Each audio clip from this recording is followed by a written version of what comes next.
Digital marketing నేర్చుకుని AI tools వాడుతూ డబ్బులు సంపాదించాలనుకుంటున్నారా? ఈ నెంబర్కి కాల్ చేయండి.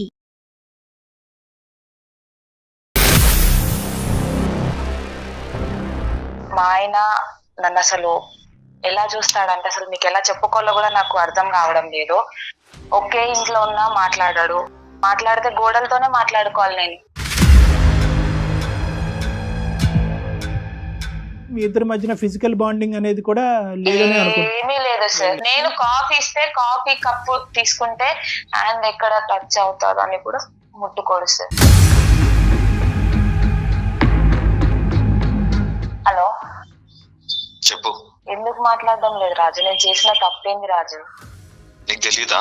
నేను చెప్పాలా నీకు మళ్ళీ? ఆ రోజు తప్పు చేశాను నేను. ఆ రోజు అలా రియాక్ట్ అయ్యాను. నేను చెప్పకుండా చేస్తే తప్పు కదా రాజు? ఏంటి నేను తప్పు? చెప్పాను కదా తప్పు నీకు. ప్రతి ఒక్కరు చేస్తారు. నేను చేసినప్పుడు నువ్వు క్షమించావా? ఆ రోజు లేట్ వచ్చినందుకు నువ్వు ఎందుకు లేట్ వచ్చావు అని చెప్పి నా కాలర్ పట్టుకుంటావు నువ్వు. ఒక పక్క మా ఆయనని చూడాలా లేకపోతే వీడిని చూడాలా నాకు అర్థం కాలేదు.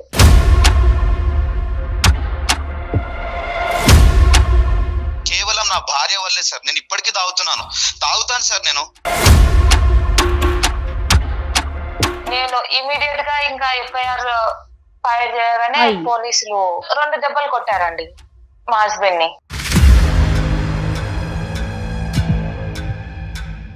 స్టేషన్ లో కంప్లైంట్ ఇస్తే పోలీస్ వాళ్ళు కాపురం చేస్తారు సార్ వచ్చి. నీ జీవితం నీది, నా జీవితం నాది అని తను ఇప్పుడు తుంచేసుకున్నారా? లేదు కదా, కలిసి జర్నీ చేస్తున్నారు కదా. మీ ఇద్దరి మధ్యన ఇంకొక ఆస్పెక్ట్, ఇంకొక ఇష్యూ ఏమీ లేదు. పెద్దలు బాగానే ఉన్నారు, పిల్లలు అందరూ బాగానే ఉన్నారు. ఒక్క సంఘటన జీవితాన్ని మార్చేసింది.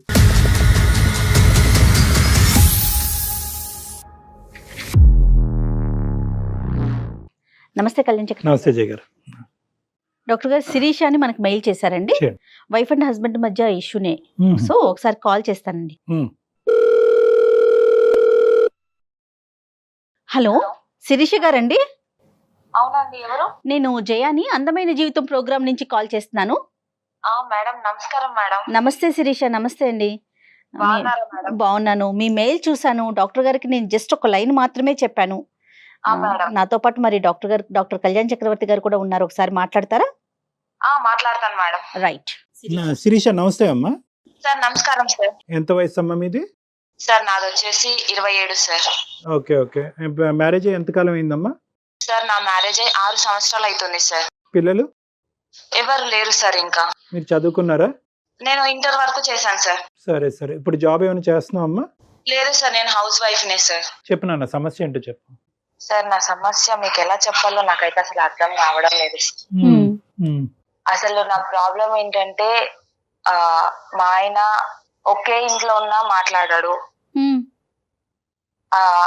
ఏమంటారు, ఒకే ఇంట్లో ఉన్నా నన్ను అసలు పట్టించుకోడు. ఒంటరి దాన్ని, ఒక్కదాన్ని. మాట్లాడితే గోడలతోనే మాట్లాడుకోవాలి నేను. అదేంటమ్మా, ఏంటి అసలు సమస్య? అంటే ఇద్దరి మధ్య ఉన్న గొడవ అయిందా? పెళ్లి చూపులకు వచ్చినప్పుడు నాకు తాగడం అంటే నచ్చదు. నేను తాగే వాళ్ళంటే, డ్రింకర్స్ అంటే నాకు చాలా భయం. ఓకే. తాగుతే ఎవరైనా తాగిన వాళ్ళని చూస్తే నాకు షివరింగ్ వచ్చేస్తుంది. నేను భయం వేస్తుంది నాకు. ఓకే. మా నాన్న తాగితే కూడా నేను అసలు ఇంట్లో వాళ్ళకు కనిపించను. ఒక 1 వీక్ వరకు మా నాన్న ముఖం చూడను నేను. అంటే చిన్నప్పటి నుంచి తాగుడు, నాన్న తాగటం, ఇంట్లో సమస్యలు ఇటువంటి వాతావరణంలో పెరిగేవా శిరీష నువ్వు? అంటే మా నాన్న చాలా తాగుతాడు. మా అమ్మని ఎలా అంటే అలా మాట్లాడి తాగనప్పుడు మా నాన్న మమ్మల్ని ఎంత ప్రేమగా చూసుకుంటాడంటే. ఆ బాధల్లో పెరిగేవు. తాగనప్పుడు ఉండేటటువంటి తండ్రి, తాగిన తర్వాత ఉండే తండ్రిల మధ్యన ఉండే వ్యత్యాసం బాగా దగ్గర నుంచి చూడటం వల్ల పెళ్లికి ముందు అయితే మాత్రం ఖచ్చితంగా తాగేటటువంటి భర్త అయితే నాకు రాకూడదు అని అనుకున్నావు. ఆ కండిషన్ అతనికి చెప్పేవమ్మా? పెళ్లి ముందు అయితే నాకు అలవాట్లు లేవనే చెప్పారు సార్. సరే, ఓకే. అలవాటు అయితే లేదు, ఎప్పుడు ముట్టుకోలేదు. సరే. ఒక రోజు తాగి వచ్చాడు సార్ ఆయన. ఎలా అంటే భయంకరంగా సార్. ఎంతకాలం అమ్మా పెళ్లి అయిన తర్వాత? ఎంతకాలానికి? సంవత్సరానికి సార్. 1 year. 1 సంవత్సరానికి. ఓకే. అప్పటి వరకు తాగలేదు సార్. చాలా బాగా చూసుకున్నాడు. ఇద్దరు మంచిగా ఉన్నారు. లైఫ్ ని చాలా బాగా ఏది అడిగినా 1 year సరే నాకు happy life. రిస్ట్రిక్షన్స్, నాకైతే ఎలాంటి రిస్ట్రిక్షన్స్ పెట్టలేదు. పెళ్లికి ముందు, పెళ్లి అయిన తర్వాత కూడా నాకు ఎలాంటి రిస్ట్రిక్షన్స్ పెట్టలేదు. చాలా బాగా చూసుకున్నారు. ఎప్పుడైతే ఆయన తాగొచ్చారో నాకైతే చచ్చిపోవడం అని అన్నంత భయం వేసింది సార్ ఆయన తాగి రావడం వల్ల. తాగి రావడం వల్ల, తర్వాత ప్రవర్తన వల్ల అమ్మా ఊగుతున్నాడు, ఊగుతూ పడిపోతున్నాడు, రోడ్డు మీద పడిపోతూ తూలుతూ వస్తున్నాడు సార్. అలా నేను భరాయించుకోలేకపోయాను సార్ ఆయన ఆ సిచ్యువేషన్ లో చూసి. భయంకరమైన ఏడుపు. నాకు ఎవరు చెప్పుకోవడానికి లేరు, ఎందుకంటే నేను ఇక్కడ ఇంట్లో మేము సపరేట్ గా ఉంటాము. వీధిలో వాళ్ళందరూ చూస్తున్నారు నన్ను. అదేలే పడిపోతూ తూలుతూ వస్తున్నాడు.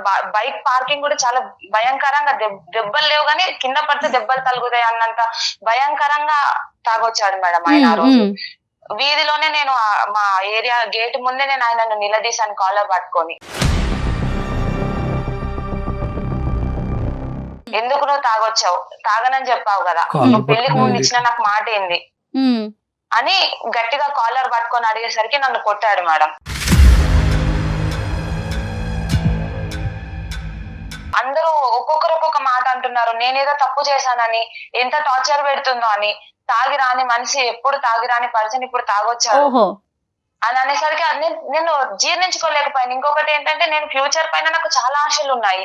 నా భర్త ఇలాంటి తాగొస్తే చిన్న చూపు చూస్తారేమో. మా అమ్మని ఎంత వేధించాడో నాకు తెలుసు మా నాన్న. ఇంకా వీధులలో తాగి కొట్లాడుకోవడము రోడ్డు పైన. కాదు శిరీష, ఒక మగాడు ఒక్కసారి తాగొచ్చి తూలుతూ బయట ఏదో పరువు తీసే విధంగా ప్రవర్తించినంత మాత్రాన నీ భవిష్యత్ అంతా కూడా అన్యాయం అయిపోతుందమ్మా. సార్ ఒక్కసారి తాగినోడు రేపు తాగడానికి మళ్ళీ ఎవరు చెప్తారు సార్? పర్మిషన్ ఇచ్చాను కదా అని రేపు తాగకుండా ఉంటాడా సార్ ఆయన? ఆ తొందరపాటు చర్య, దాని నుంచి నువ్వు రియలైజ్ అయ్యావా, లేదంటే ఇప్పటికీ కూడా నేను రియాక్షన్ కరెక్టేనండి అని అనుకుంటున్నావా? నేను రియలైజ్ అయ్యాను సార్. ఫస్ట్ అయితే రియలైజ్ అయ్యాను. తర్వాత ఏమైంది? అయితే నేను ఇమ్మీడియట్ గా మా తమ్ముడికి కాల్ చేశాను. కాల్ చేసి వాడు ఇమ్మీడియట్ గా ఒక 10 మందిని వేసుకొని వచ్చాడండి. అంటే నువ్వు చెప్పడానికి కారణం ఏంటమ్మా? నీ బాధ పంచుకుందామన్నా, లేదంటే అతని చేత మీ ఆయన్ని చితకూడదామన్నా? అంటే అక్క కదా, సపోర్ట్ ఇస్తాడు కదా. నేను చాలా అంటే చాలా వాళ్ళ చేతులలో ఒక బంగారు బొమ్మలాగా పెరిగాను సార్. ఈ 10 మంది ఏం చేశారు? వాళ్ళైతే ఎవరు ఆయననైతే ఏమనలేదు, తీసుకెళ్లి పోలీస్ స్టేషన్ లో పెట్టారు సార్.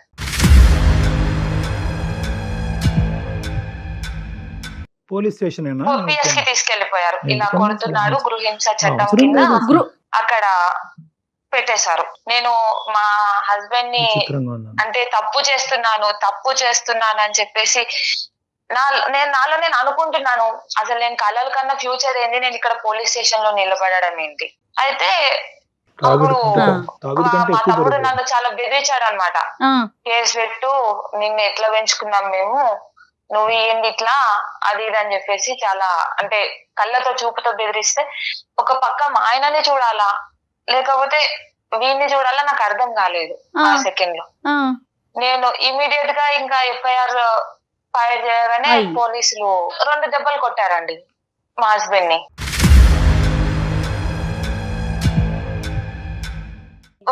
ఇంకా అప్పుడు ఆయన చూసిన చూపు నేను అసలు ఇప్పటికీ నేను మర్చిపోలేను. ఆయన అదే లాస్ట్ చూపు ఆయన నన్ను చూడడం, ఆ కళ్ళతో చూడడం, పోలీస్ స్టేషన్ లో నన్ను అలా చూడడము. మళ్ళీ ఈ సెకండ్ వరకు కూడా ఆయన నన్ను తలెత్తి చూడలేదు. అదే లాస్ట్.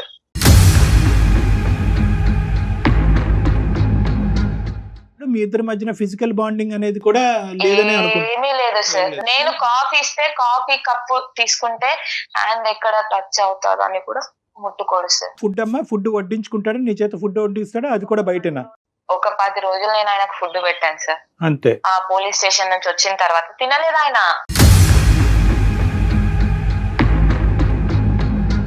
ఇప్పుడు మీ ఇంటికి అమ్మా నాన్నలు మీ తరపున కానీ ఆయన తరపున కానీ వచ్చిపోవటాలు ఏం లేవమ్మా? రాకపోకలు లేవా? వాళ్ళ ఇంట్లో వాళ్ళు వస్తారు. మా అమ్మ వాళ్ళైతే ఎప్పుడైనా ఒకసారి వచ్చి ఇట్లా వెళ్ళి అట్లా వెళ్ళిపోతారు. కాకపోతే వాళ్ళు ఉన్నప్పుడు కూడా లేట్ నైట్స్ రావడమే. నాతో వచ్చి ఏం మాట్లాడాడు, ఆఫీస్ వర్క్ అని చెప్పేసి నేను కవర్ చేసేస్తాను. ఆయన ఎన్ని సంవత్సరాల ప్రయాణంలో ఎప్పుడు కూడా మీ పేరెంట్స్ ఏంటమ్మా అల్లుడు గారు అంత ముభావంగా ఉంటారు, నీతో ఎలా ఉంటున్నారు, మాతో అలా ఎందుకున్నారు, పెళ్ళైనటువంటి 1 సంవత్సరం బానే ఉండేవారు కదా, ఇప్పుడు ఎందుకు అలా ఉన్నారనే బేసిక్ క్వశ్చన్ రాలేదమ్మా మీ పేరెంట్స్ దగ్గర నుంచి? మా వాళ్ళు అడిగారు సార్, మా వాళ్ళు అడిగారు, మా అత్తగారు కూడా కాల్ చేసి అడిగారు. వాడు మాతో బానే మాట్లాడుతున్నాడు, నీతో ఎలా ఉన్నారు. మామూలుగా మా అత్తగారు పిల్లల గురించి అడిగారు. ఆ అత్తయ్య హాస్పిటల్ కి వెళ్తున్నాము, చూపించుకుంటున్నాము అని ఆ మాట చెప్పాను కానీ ఇంత పెద్ద, ఎందుకంటే ఆ రోజు నేను చేసింది తప్పే కదా సార్. సో ఈ బేసికలీ Police station వరకు వెళ్ళడం. ఈ మొత్తం అంశం నీకు, నీ బ్రదర్ కి, మీ ఆయనకి, ఆ వీధిలో ఉండేటటువంటి మిగతా వాళ్ళకి తప్ప ఇంకెవరికి తెలియదు. ఇంకెవరికి తెలియదు సార్. నువ్వేంటమ్మా ప్రతిరోజు ఎందుకు అంటే అతను చాలా సందర్భాల్లో అడుగుంటావు, ఏమయ్యా ఇలా ఉన్నావు అంటే కనుక అతని దగ్గర నుంచి వచ్చిన సమాధానం ఏంటి? ఏదైనా సమాధానం వస్తుందా? మొబైల్ సైలెన్స్ ఉంటుంది. సార్. సైలెన్స్. Silence sir.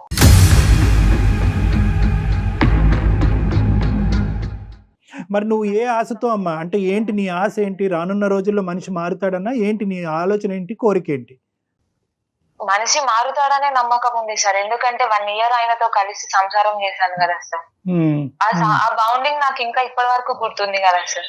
అదే ఆ బాండింగ్ నువ్వు కాలర్ పట్టుకున్నప్పుడు నీకు గుర్తుకు రాలేదు, పోలీస్ స్టేషన్ తీసుకెళ్ళినప్పుడు గుర్తు రాలేదు, మీ బ్రదర్ ని పిలిచి కొట్టించినప్పుడు గుర్తుకు రాలేదు. ఆ సార్ నేను బాండింగ్ ఎలాంటి సిచ్యువేషన్స్ లో పెరిగాను మీకు చెప్తున్నాను కదా సార్. నేను మా ఇంట్లో నేను తాగితేనే నేను అసలు ఉండలేను సార్. నేను మా డాడీతో ఒక 1 week వరకు మాట్లాడాను. ఇంట్లో ఏదైనా చిన్న చిన్న పార్టీస్ జరిగితేనే నేను అసలు నా రూమ్ లో నుంచి బయటికి రాను, నాకు ఆ స్మెల్ పడదు. తాగిన తర్వాత మన లోకంలో ఉంటారు, వాళ్ళది డిఫరెంట్ ఆఫ్ వే, వాళ్ళు ఏం చేస్తారో వాళ్ళకి అర్థం కాదు. అంటే ఏంటంటే నేను బంగారంగా పెరిగాను, మా నాన్న తాగొచ్చినా కూడా అద్భుతంగా బాగా చూసుకున్నారు నన్ను అంటే కనుక ఎస్ ఇది ఇంకా బంగారమైన జీవితమేమో, ప్రొవైడెడ్ నువ్వు ఇంకొక అవకాశం ఇచ్చుంటే. నువ్వు ఆ అవకాశం ఇవ్వాలని ఆలోచించలేదు, తొందరపడ్డావు. ఒక్కసారికే మీరు ఎక్స్ట్రీమ్ గా బిహేవ్ చేసేసారు కదా. అంటే కెటాస్ట్రఫిక్ థింకింగ్ అంటారు మేడం చాలా మంది సార్, ఆడవాళ్ళు. ఇప్పుడు వాళ్ళెవరో పార్టీ ఇచ్చారని తాగొచ్చారు. రేపొద్దున ఈయన 10 సార్లు పార్టీ కరెక్టేనమ్మా. రేపొద్దున రాకుండానే అమ్మ రేపొద్దున వస్తే కనుక, రేపొద్దున ఇలా అవుతే కనుక, రేపొద్దున నా భవిష్యత్తు ఇలా అవుతాయి, ఈ ఊహాజనకమైనటువంటి ఆలోచన వాస్తవానికి నిజం అవుతుందో లేదో గానీ అది జరగకముందే నీ జీవితాన్ని ఈ రోజు నాశనం చేసుకుని ఎదుర్కొంటూ కూర్చున్నావు. 5 సంవత్సరాల నుంచి నువ్వు ఒంటరిగా మిగిలిపోయావా లేదా చెప్పండి. దీన్ని కెటాస్ట్రాఫిక్ ఉన్నాను. ఒంటరితనం, మనిషి ఉండి ఒంటరితనం అది ఇంకా దరిద్రం అమ్మ. ఎవరు లేకపోతే ఎవరు లేరు అని అనుకోవచ్చు, కళ్ళెదురుకుంటా మనిషి ఉండి అంతకు ముందు 1 సంవత్సరం పాటు అద్భుతంగా జీవితాన్ని అనుభవించిన నువ్వు ఈ రోజు మనిషి ఎదురుగుంటా ఎలా మారిపోయాడే అని చూసినప్పుడల్లా నీకు ప్రతిరోజు ఒక కత్తిపోటు లాంటిదే. చాలా మంది ఆడవాళ్ళకి ఒక్క పాయింట్ చెప్తాను, తర్వాత నువ్వు చెప్పి, కానీ ఉన్న పరిస్థితి బట్టి ఆలోచన కొనసాగాలి అని అంటూ ఉంటాం. దీన్ని యాంగ్జైటీ థింకింగ్ కింద మారకూడదు, కెటాస్ట్రాఫిక్ థింకింగ్ అంటారు. ఏదో ఒక ఆలోచన, ఇప్పుడు ఒకటి సంఘటన కనిపించింది నీ కళ్ళెదురుగుంటా, దాన్ని ఏంటంటే ఆ సంఘటన చుట్టూరునే నీ ఆలోచన ఉండాలి. కానీ ఈ సంఘటనకి, గతంలో నీ జరిగినటువంటి సంఘటనకి, నీ ఎదురింటి పక్కింటి ఆంటీ ఇంట్లో జరిగినటువంటి సంఘటనలకి ముడి పెట్టకూడదు. దీన్ని భిన్నంగా చూడాలి. దీన్ని అక్కడ చాకచక్యంతో, ఆలోచన శైలితో దీనిగానే మార్చుకోవాలి. కానీ అమ్మో మా నాన్న అలా ఉన్నాడు కాబట్టి నా భర్త ఇలా అయిపోతాడేమో, అమ్మో నా భవిష్యత్తు అలా అయింది కాబట్టి ఇప్పుడు నా భవిష్యత్తు ఇలా అయిపోతుందని చెప్పి దీనికి ముడిపడితే కనుక జీవితాంతం భయపడుతూనే సస్తామమ్మా. ఇలా అయిపోతుంది పరిస్థితి. సరే, ఇంతవరకు నేను చెప్పా, మా తరపున నీకు ఎటువంటి సహాయ సహకారాలు చేయగలం. మీరు కౌన్సిలింగ్ ఇస్తారు కదా సార్, ఆయనతో ఒకసారి మీరు మాట్లాడి చూడండి. నాకైతే ఇప్పటి వరకు ఏం మాట్లాడలేదు, నా ఫోన్ ఎత్తారు, నా మెసేజ్ కి రిప్లై ఇవ్వరు. ఆయన వైపు నుంచి ఎలాంటి ఆన్సర్ కావాలి అని మీరు ఎక్స్పెక్ట్ చేస్తున్నారు? ఏం కోరుకుంటున్నారు మీ హస్బెండ్ వైపు నుంచి? మళ్ళీ కలిసి జీవిస్తామని ఒక చిన్న కాదమ్మా ఆశతోనే శిరీష, మీకు నేను ట్రై చేద్దామని చెప్పి శిరీష ఒకసారి మాట్లాడదాము. కానీ ఇప్పుడు డాక్టర్ గారు మాట్లాడిన తర్వాత ఒకసారి గానీ లేకపోతే మీ తప్పు గానీ మీరు ఒప్పుకుంటారా? మరి ఒప్పుకుంటాను మేడం, ఖచ్చితంగా ఒప్పుకుంటాను. ఇలాంటి సమస్య వచ్చినప్పుడు భార్యాభర్తలుగా మీరిద్దరు సెట్ చేసుకోండి. మీ ఇద్దరు సమస్య సెట్ అవ్వకపోతే తల్లిదండ్రుల వరకు వెళ్ళండి, తల్లిదండ్రుల వరకు సెట్ అవ్వకపోతే పోలీస్ స్టేషన్కి వెళ్ళండి అని చెప్తా ఉంటాం. నువ్వేం చేసావంటే ఇక్కడి నుంచి అక్కడ దుంకావు. సో ఈ రోజు ఎటువంటి పరిస్థితి వచ్చింది అంటే కనుక, అమ్మో పోలీస్ స్టేషన్కి ఈడ్చుకుని వెళ్ళినటువంటి నా భర్త రియాక్షన్ 5 సంవత్సరాల పాటు వనవాసం చూశాను కదా నేను. అలాంటిది ఇప్పుడు మళ్ళీ తల్లిదండ్రులు తీసుకెళ్తే కనుక ఇంకెలా ఉంటుంది అనే పరిస్థితి. బేసిక్ అంటే ఏదున్నా కూడా చిన్న ముళ్ళు గుచ్చుకున్న, అమ్మ నాకు ముళ్ళు గుచ్చుకుందని చెప్పేటటువంటి అవకాశం కూడా ఈరోజు నీకు లేకుండా పోయింది. దానివల్లే ఈరోజు మా సహాయ సహకారాలు తీసుకోవడానికి ట్రై చేస్తున్నాం. ఒకటమ్మా, ఇక్కడ మనం ఏం చేద్దాం అంటే కనుక, నువ్వు అపాలజీ చెప్పినా ఏం చెప్పినా కూడా ఫస్ట్ అతని మనసులో ఎక్కడ గాయపడింది అనేది ఫస్ట్ మనం తెలుసుకోవటం ఇంపార్టెంట్. సో అతనికి ఒకసారి అవకాశం ఉంటే ఫోన్ ఇవ్వండి అమ్మా, మాట్లాడదాం. కాల్ చేస్తారా మరి మీరు?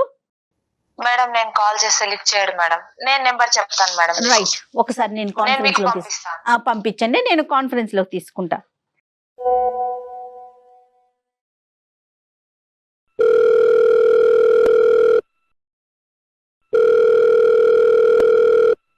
హలో, రాజు గారండి? అవునండి, ఎవరు? నేను జయానండి, అందమైన జీవితం ప్రోగ్రామ్ నుంచి కాల్ చేస్తున్నాను. చెప్పండి. నాకెందుకు కాల్ చేశారు? ఏం లేదు రాజు గారు, శిరీష గారు మీ వైఫ్ మాకు ఒక మెయిల్ పెట్టారు. అవును, మా వైఫ్ అండి. ఎస్. ఒక్కసారి నాతో పాటు డాక్టర్ కళ్యాణ్ చక్రవర్తి గారు కూడా ఉన్నారు. ఓకే. జస్ట్ ఒక విషయం మీతో మాట్లాడదాం అన్నట్లుగా కాల్ చేశాను. జస్ట్ మినిట్ అండి. ఏం మాట్లాడాలండి? రాజుగారు నమస్తే అండి. రాజుగారు నమస్తే. డాక్టర్ కళ్యాణ్ చక్రవర్తి అండి. మీరు వర్క్ లో ఉన్నారా? పర్లేదు చెప్పండి. ఏం లేదు. చాలా దుఃఖంలో ఉంది అమ్మాయి, మీ వైఫ్. అంటే 6 years బట్టి 5 years బట్టి అనుకుంటాను సుమారుగా. ఏదో ఒక సంఘటన తర్వాత భార్యాభర్తలుగా మీరిద్దరు ఒకే ఇంట్లో ఉన్నా కూడా మీ ఇద్దరి మధ్యన ఎటువంటి సంబంధం లేదు, ఒక ఆలోచన లేదు, ఆఖరికి ఒక కంటి చూపు కూడా లేదు అనేటటువంటి ఒక చెరసాల, ఒక జైల్లో ఉంటున్నానండి అని ఆ అమ్మాయి అంది. మీరు మాట్లాడి ఇప్పుడు ఏం చేస్తారండి?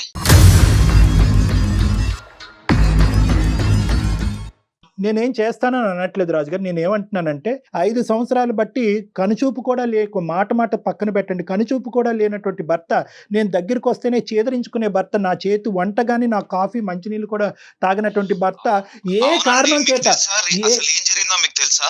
అందు గురించే మీకు చేశాను రాజుగారు.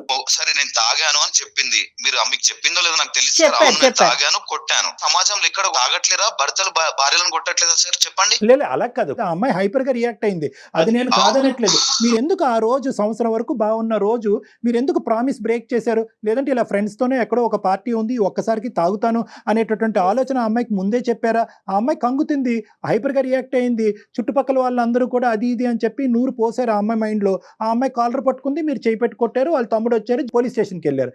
మీరు ముందుగానే ఎందుకు ఆ అమ్మాయికి చెప్పలేదు?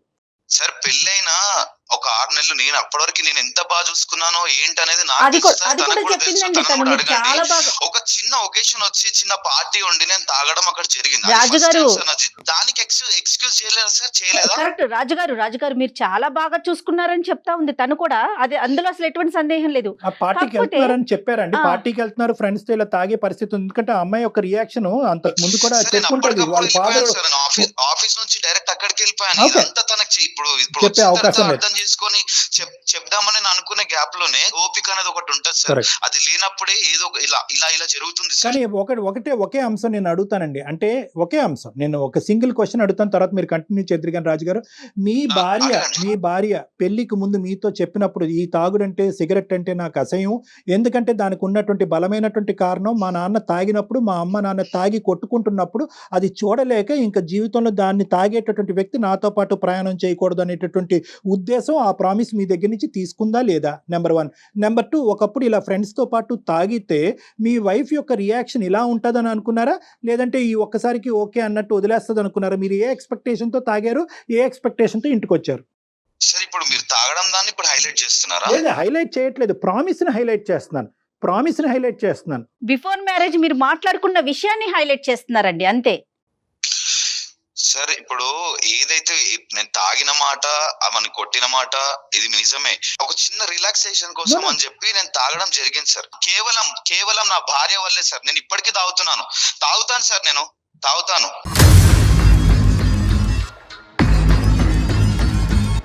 ఎందుకంటే నా మనసు సార్ ఎంత కృంగిపోయిన ఆ సిచ్యువేషన్ లా అసలు నాకు తెలుసు సార్. అది సాటి మొగాడిగా నేను మీకు చెప్పాల్సిన అవసరం లేదు సార్. అసలు ఆ పరిస్థితుల్లో ఏం జరిగింది సార్? ఆ స్టేషన్ లో కంప్లైంట్ ఇస్తే పోలీస్ వాళ్ళు కాపురం చేస్తారు సార్ వచ్చి.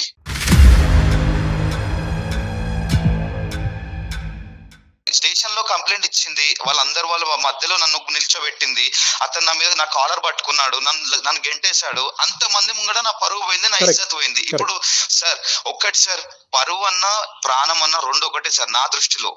పోతే తిరిగి రావు సార్, మళ్ళీ తిరిగి రావు అవి. ఆ టైంలో ఎంత సఫర్ అయ్యానో, ఎంత బాధపడ్డానో నాకు తెలుసు సార్, నాకు తెలుసు. కరెక్టే, కానీ అదే మనసులో ఉంచుకొని నేను ఇలాగే ఉంటాను అంటే అది వైఫ్ అండ్ హస్బెండ్ రిలేషన్ కదండి, ఫ్రెండ్స్ కాదు కదా.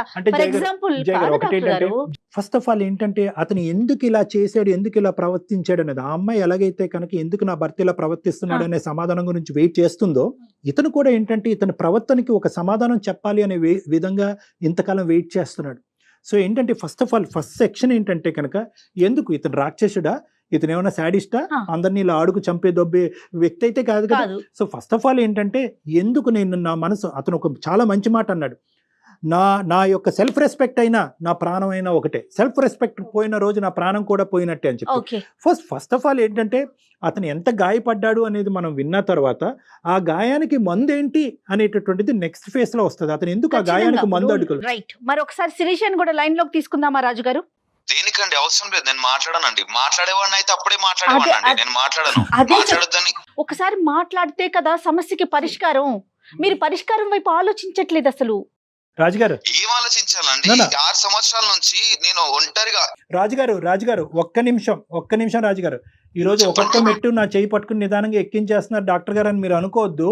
నేను అనేది ఏంటంటే ఈ రోజు మీరు ఎంత క్షోభను అనిపిస్తున్నారు. ఆ అమ్మాయి ఒక్కతే అనుకుంటుంది నేనే నరకం అని. మీరు ఎంత క్షోభను అనిపిస్తున్నారు. ఒకే ఇంట్లో ఉంటూ పక్కన ఆడదాన్ని పెట్టుకుంటూ ఆ అమ్మాయి కళ్ళ వైపు చూడకుండా ఆ అమ్మాయిని తాకకుండా, ఇది కూడా నరకమేనండి. అందుగురించి ఇందాక జయ గారికి చెప్పాను, ఇది 2 రెట్లు నరకం. అది ఒక నరకం అయితే ఇది 2 రెట్లు నరకం. డాక్టర్ గారు అట్లీస్ట్ ఎవరికి వాళ్ళు అనుభవిస్తున్నారండి. ఆ అమ్మాయికి ఆ అమ్మాయి, ఈ అబ్బాయికి ఈ అబ్బాయి. అందుగురించి ఈ మౌన పోరాటం ఇక్కడతో ఆగాలి. ఏ కారణం చేత ఇరువురు బాధపడుతున్నారన్నది చూడాలి. సమస్యకు పరిష్కారం సంగతి తర్వాత చూద్దాం. అసలు మీరు ఏ కారణం వల్ల మీరు ఎలా ప్రవర్తిస్తున్నారు, ఆ అమ్మాయి ఈ సమస్యకి పరిష్కారం ఏమైనా వెతికి పట్టుకోగలదా? చెప్పాను కదా సార్, కారణం ఏందో మీరు అడిగారు, నేను మీకు చెప్పాను. మళ్ళీ ఆమెతో మాట్లాడమంటే నేను మాట్లాడలేను సార్. ఈ పెళ్లికి ఒక మీనింగ్ ఉంది. ఈ పెళ్లికి ఒక సమస్యకి పరిష్కారం కావాలంటే ఒక సమాధానం కావాలి. ఆ సమాధానం అనేది ఇరువురు పంచుకోవటం అనేటటువంటిది ఆ పెళ్లికి గౌరవం. ఇది ఒక పవిత్రమైనటువంటి బంధం. దీంట్లో ఏంటంటే మీ సమాధానం, ఎందుకంటే ఈ ఒక్క ఆస్పెక్ట్ తప్ప మీ ఇద్దరి మధ్యన ఏమీ లేదు నాన్న.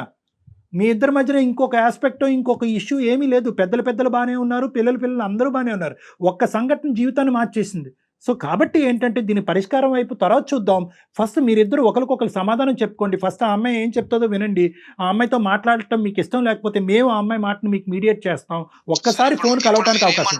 ఇప్పుడు మీరేమంటారు? ఫోన్ కాన్ఫరెన్స్ పెడతారా తనకి? ఎస్ పెడదాం. ఇప్పుడు ఇది పెట్టి ఆ అమ్మాయి ఆలోచన ఏంటో మీరు వినండి, మీ ఆలోచన ఆ అమ్మాయికి చెప్పండి. ఒక్కసారి అవకాశాన్ని ఇవ్వండి ప్లీజ్, మై రిక్వెస్ట్. సరే పెట్టండి. థ్యాంక్ యూ నాన్న, thank you for allowing that.